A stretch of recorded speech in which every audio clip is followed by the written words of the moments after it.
Welcome to The Explainer. Reigning champions, a seriously resilient underdog, and an absolute grueling test of endurance, right in the heart of Kansas City. Today, we're breaking down one of the most pulse-pounding matches of the 2026 World Cup so far.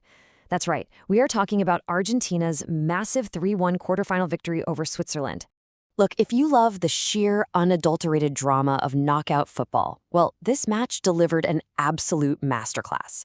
We're unpacking a heavyweight fight today, one that required on-the-fly tactical adjustments, unbelievable stamina, and an agonizing extra time period.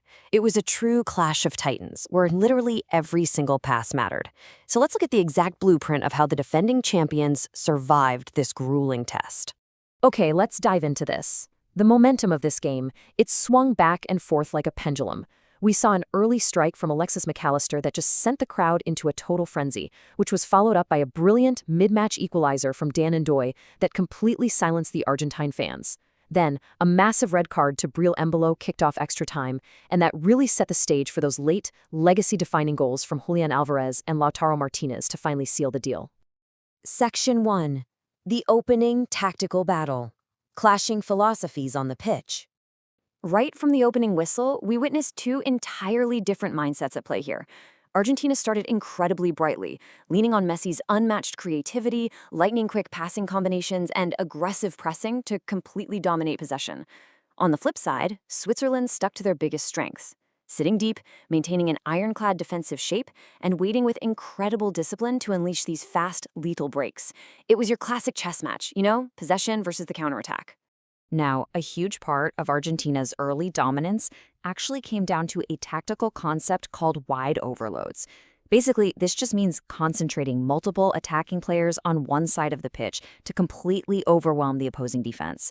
And through the tireless, constant movement from forwards Julian Alvarez and Lautaro Martinez, Argentina executed this flawlessly.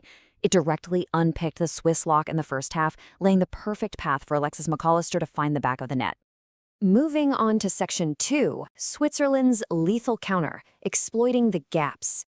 So while Argentina was throwing bodies forward, they were leaving the back door wide open. And honestly, that is absolutely terrifying when you're facing a quick opponent. Their transition defending was visibly vulnerable. The Swiss brilliantly absorbed the pressure and countered, with Granit Xhaka masterfully disrupting Argentina's midfield rhythm. Because the Swiss repeatedly found so much space, it forced Argentine goalkeeper Emiliano Martinez to step up and make some absolutely critical saves just to keep his team alive amidst that counterattacking panic. But, you can only rely on your goalkeeper to bail you out for so long. That relentless, disciplined, counterattacking football inevitably paid off. Dan Ndoye capitalized on those exact transitional gaps to smash home a brilliant equalizer.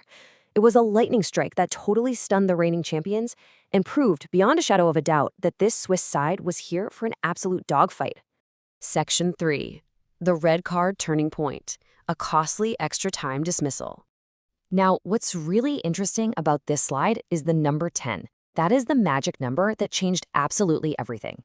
Heading into extra time, a period where your legs are feeling like lead and your lungs are burning, Breel Embolo was shown a red card. Reducing Switzerland to just 10 men was a devastating, landscape-altering blow.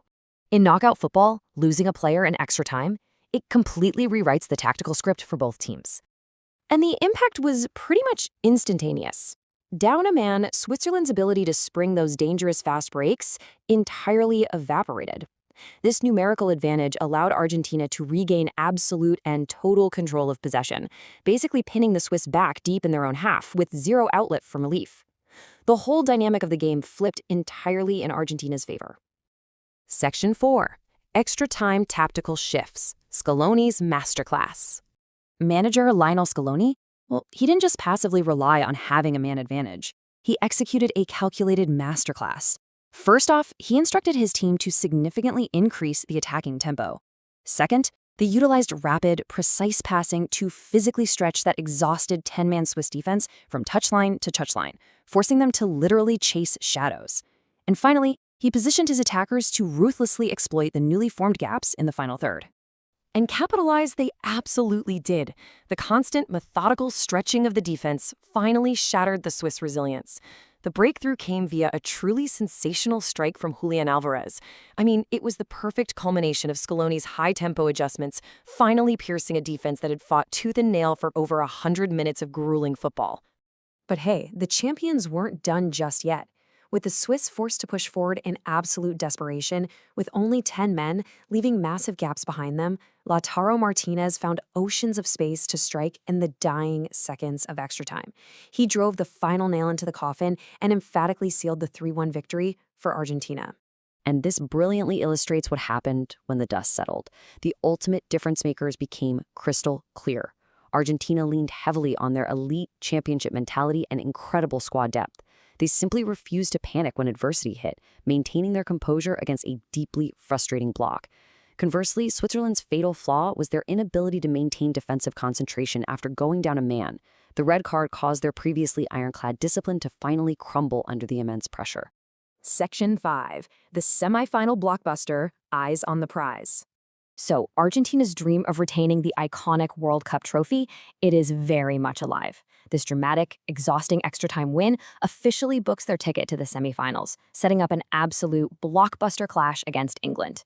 It's a matchup absolutely dripping with history, intense rivalry, and massive expectations from fans all over the globe. Which leaves us with a massive question to ponder before that semifinal kicks off. Switzerland brilliantly exposed Argentina's vulnerabilities in transition defending today. So will those same weaknesses be their undoing against a powerful PC England side? Or will Argentina's deep squad and absolute refusal to panic prove that their championship mentality is simply unstoppable? It's going to be a fascinating tactical battle. Thanks for checking out this explainer, and we'll see you for the next one.